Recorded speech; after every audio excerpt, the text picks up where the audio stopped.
PM Modi ने चिराग पासवान को भाषण देने से रोका, करने लगे सीएम नीतीश कुमार की खातिरदारी। एक दिन में 30 बार बोला जंगल राज, महागठबंधन को कहा लटबंधन। दोस्तों नमस्कार, मैं हूं आपका दोस्त एसके चौधरी। आखिर देश के प्रधानमंत्री नरेंद्र मोदी का बिहार दौरा 24 अक्टूबर 2025 एक ऐतिहासिक जरूर रहा। जिस तिथि को प्रधानमंत्री ने अपने ही हनुमान चिराग पासवान को भाषण देने से रोक दिया। भाषण इसलिए रोका गया क्योंकि उन्हें नीतीश कुमार की खातिरदारी जो करनी थी। दोस्तों आइए आज के इस वीडियो में हम चर्चा करते हैं कि पीएम मोदी जब भाषण देते हैं तो उनके जुबान पर सिर्फ व सिर्फ जंगल राज शब्द ही रहता। उन्होंने ऐसी शब्दों का प्रयोग किया जो उनके खुद पर निर्भर होता है, खुद पर लागू होता है, परंतु आमजनों का समर्थन प्राप्त करने के उद्देश्य से ऐसी बातें भी कह डाली जो कहीं से भी सटीक बैठता ही नहीं है। आइए दोस्तों इस पर चर्चा करते हैं, लेकिन इससे पहले आप अगर अभी तक हमारे इस चैनल शौर्या हिंदी न्यूज़ को सब्सक्राइब नहीं किए हैं तो कृपया अभी सब्सक्राइब कर लेंगे। दोस्तों सबसे पहले 24 अक्टूबर 2025 का वो वक्त था जब प्रधानमंत्री नरेंद्र मोदी बिहार दौरा का दिन चुने थे। इसी तिथि को दौरा का दिन चुनने का कारण ये था कि ठीक एक दिन पहले महागठबंधन की ओर से सीएम और डिप्टी फेस का ऐलान कर दिया गया था। सीएम और डिप्टी सीएम फेस का ऐलान होते ही उन्होंने यह मुनासिब समझा कि अब मुझे बिहार दौरे पर जाना होगा, अन्यथा बहुत कुछ हो जाएगा। जिसके कारण सबसे पहले उन्होंने बिहार के समस्तीपुर जिले के कर्पूरी ग्राम स्थल को चुना। वहां पर आने के बाद तमाम एनडीए के नेता मौजूद थे। उनके मौजूदगी में चिराग पासवान भी उनके हनुमान के रूप में बैठे हुए थे। शुरू हुआ दौर। जब भाषण देने की बातें आई तो उद्घोषक के द्वारा भाषण के बतौर चिराग पासवान का नाम अनाउंसमेंट कर दिया गया।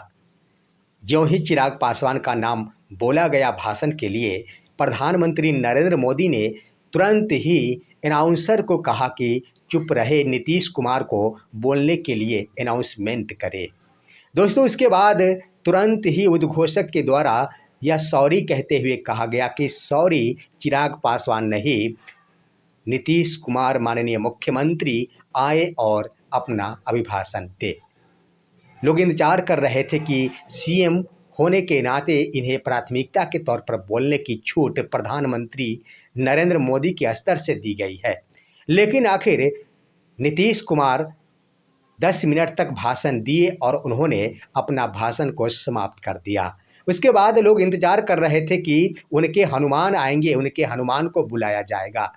उसके बाद कोई और नहीं, देश के प्रधानमंत्री नरेंद्र मोदी ने खुद को ही बुलाने की नसीहत दे डाली। अनाउंसर ने भी प्रधानमंत्री नरेंद्र मोदी को उस मंच पर अपने अभिभाषण हेतु आमंत्रित कर दिया। दोस्तों यहीं पर बातें समाप्त नहीं हो गई। प्रधानमंत्री ने आखिर क्या कहा ये भी मैं आपको बताऊंगा, लेकिन उससे पहले जान लीजिए कि पूरी सभा में कर्पूरी ग्राम के उस धरती पर इसके बाद चिराग पासवान को बोलने का अवसर ही नहीं दिया गया। जरा सोचिए कि एक हनुमान जो अक्सर ही प्रधानमंत्री नरेंद्र मोदी की गुणगान करने से पीछे नहीं हटते, आखिर उसे ही मंच संचालन से दूर कर दिया गया। आखिर यह क्या दर्शाता है? चलिए दोस्तों, क्या दर्शाता है वो तो हम बातें करेंगे ही, क्योंकि यहाँ पर खातिरदारी शुरू कर दी गई थी प्रधानमंत्री के द्वारा सीएम नीतीश कुमार की। लेकिन आइए, खातिरदारी करने के क्रम में उन्होंने 45 मिनट की भाषण दी। भाषण के क्रम में उन्होंने 45 मिनट में समस्तीपुर में 17 बार जंगल राज शब्दों का प्रयोग किया। जरा सोचिए कि जंगल राज शब्द का प्रयोग करते वक्त कम से कम प्रधानमंत्री को ये सोच लेना चाहिए कि बिहार की वर्तमान एनडीए सरकार है और आज इस आचार संहिता के समय में भी बिहार के विभिन्न जगहों पर प्रतिदिन लूट और हत्याएं हो रही है। तो क्या जंगल राज उस वक्त था या अभी है? इस पर भी तो मंथन करना चाहिए था। चलिए, उनका ध्यान नहीं गया। प्रधानमंत्री शायद भूल गए होंगे, उन्हें कानों तक नहीं पहुंची बात कि बिहार में हत्याएं, लूट और अपहरण आज की तारीख 24 अक्टूबर में भी हुई है। उसके बाद उन्होंने क्या कहा कि कांग्रेस बिहार में राजद की पिछलग्गू बनी हुई है।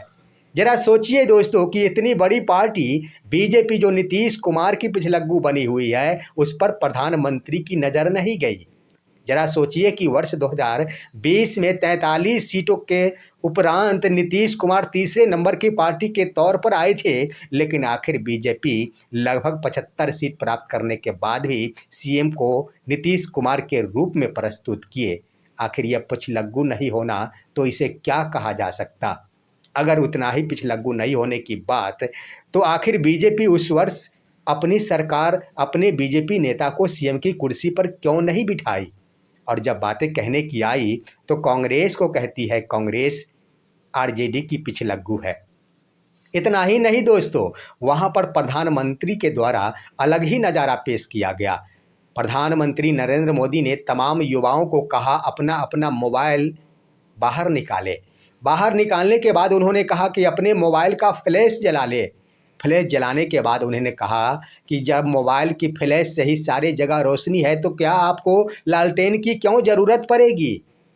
दोस्तों, हकीकत बात यह है कि क्या मोबाइल के फ्लैश से रोशनी मिल जाती तो आखिर बिजली की क्या ज़रूरत पड़ती? जरा कम से कम उनको सोचना चाहिए था कि उन्हीं युवा के द्वारा कह दिया जाए कि जब बिजली ही नहीं, बिजली की स्थिति आज भी बिहार में वही है, तो मोबाइल आखिर चार्ज कहाँ से होगा? इतना ही नहीं दोस्तों, उन्होंने ये भी बात कही कि लालटेन की आवश्यकता नहीं, लेकिन आप इस पर गौर करेंगे तो आपको स्पष्ट हो जाएगा। प्रधानमंत्री नरेंद्र मोदी जब मंच पर बैठे हुए थे, उस वक्त उनका पूरा मंच ही अंधेरा था। उस मंच पर अंधेरे के बाद उनके ही मंत्री गिरिराज सिंह ने तुरंत ही माइक पर ऐलान किया कि मंच पर जल्द रोशनी की व्यवस्था की जाए। जिस व्यक्ति के मंच पर आखिर अंधेरा हो, इस दिन में क्या उसे लालटेन की आवश्यकता नहीं पड़ेगी? आखिर उस मोबाइल का फ्लैश में इतनी ही रोशनी थी तो उनका मंच अंधेरा सा क्यों हो गया था? प्रधानमंत्री इस चीज़ को भूल गए थे। वहीं पर आप देखेंगे दोस्तों, तो उन्होंने एक बार फिर से जो बातें युवाओं के सामने कही, वो कहीं से सटीक बैठने वाला नहीं था। प्रधानमंत्री नरेंद्र मोदी ने कहा कि हमारी और कांग्रेस सरकार में उनकी बातें देश की सत्ता के बारे में हो रही थी। उन्होंने कहा कि जिस वक्त कांग्रेस की सरकार थी, उस वक्त देश में सिर्फ 2 ही मोबाइल कंपनियां थी जहां मोबाइल बना करते थे, लेकिन वर्तमान में 200 से ज़्यादा मोबाइल कंपनियां हैं। आखिर बिहार के युवाओं को कितनी मोबाइल कंपनियां हैं, इससे लेना देना क्या है? यहाँ तो बिहार के लोग तो विदेशी मोबाइल का यूज करना ज़्यादा उचित समझते हैं क्योंकि सस्ता में मिल जाता है। वहीं पर आप देखेंगे तो उन्होंने एक बड़ी बातें कह डाली जो कहीं से भी बिहार के युवाओं को नहीं पचा। उन्होंने कहा कि कांग्रेस के सरकार में डेटा बहुत महंगे थे और हमारी सरकार में डेटा बहुत सस्ते हो गए हैं। उन्होंने कहा कि दूसरे देशों में 1 जीबी के डेटा के लिए 100 और 150 रुपये चुकाने पड़ते हैं, लेकिन हमारे यहाँ 1 जीबी डेटा एक कप चाय से भी कम कीमत में उपलब्ध हो जाता है। दोस्तों, जरा युवाओं से पूछा जाए कि आखिर वो कौन सी कंपनी का डेटा है जो आखिर 1 जीबी डेटा 5 रुपए में मिल जाते हैं? आज की तारीख में देख लिया जाए तो दोस्तों, यहाँ पर 1 जीबी डेटा का रिचार्ज कराने के लिए 28 दिनों के लिए कम से कम 200 से ऊपर रुपयों का रिचार्ज कराना पड़ता है। तो शायद प्रधानमंत्री नरेंद्र मोदी ये बात भूल गए थे। उन्हें पता क्या कि जीबी का रेट क्या है, क्योंकि उन्हें तो रिचार्ज कराना नहीं पड़ता है। उन्होंने ये भी बातें कह डाली कि डेटा सस्ता होने से क्रिएटर को ज़्यादा फायदा हुआ है। क्रिएटर लॉन्च कर रहे हैं अपने क्रिएशन को।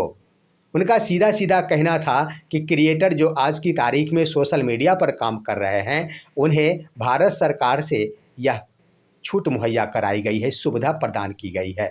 जरा सोचिए कि उस प्रधानमंत्री को ये सोचना चाहिए था, माननीय नरेंद्र मोदी को, कि आखिर सोशल मीडिया पर भारत सरकार क्या छूट प्रदान की गई। भारत सरकार अगर उतना ही बिहार के या फिर देशवासियों के उत्थान के लिए सोचते तो सोशल मीडिया की कोई ऐसी कंपनी क्यों नहीं बनाते जिस प्लेटफॉर्म पर आज बिहार के युवा, देश के युवा कार्य किया करते। चाहे यूट्यूब हो या फिर फेसबुक हो, क्या वो देश की कंपनी है? ये बात सत्य है कि आज यूट्यूब या फिर फेसबुक ने जो रोज़गार दिए हैं बिहार या फिर देश के युवा को, एक बहुत बड़ा देन है, लेकिन प्रधानमंत्री कहते हैं ये हमारी सरकार की देन है। जब उनके लिए उनको इतना ही करना था तो देश की कोई कंपनी इतना आगे क्यों नहीं बढ़ा। वहीं पर आप देखेंगे दोस्तों तो बार बार ही उनके द्वारा गठबंधन शब्द के नाम पर लठबंधन शब्द का प्रयोग किया जाता है। जरा सोचना चाहिए प्रधानमंत्री नरेंद्र मोदी को कि महागठबंधन सिर्फ इंडिया गठबंधन के लिए ही नहीं है, गठबंधन तो एनडीए गठबंधन के लिए भी है। वो कहते हैं कि यह गठबंधन नहीं लठबंधन है, तो क्या ये क्यों नहीं बोलते कि यह इंडिया के लिए लागू होता या फिर एनडीए के लिए लागू होता। यहाँ कुल मिलाकर कह दिया जाए तो प्रधानमंत्री नरेंद्र मोदी का बिहार दौरा ऐसी नाजुक स्थिति तक पहुंचा जहां की सबसे पहले तो उनके नेताओं को ही यहां पर निराशा हाथ लगी, तो दूसरी तरफ बिहार की जनता के लिए उन्होंने जो कुछ भी कहा वो कहीं से भी सटीक बैठने वाला नहीं था। दोस्तों ये है आज का विश्लेषण और खबर। आप इन मुद्दों पर क्या कहना चाहेंगे, अपनी राय कमेंट के माध्यम से दीजिए। हमारे इस वीडियो को ज़्यादा से ज़्यादा शेयर कीजिए और आप दीजिए अपने दोस्त को इजाज़त। हम फिर मिलेंगे आपसे अगले वीडियो में, तब तक के लिए नमस्कार।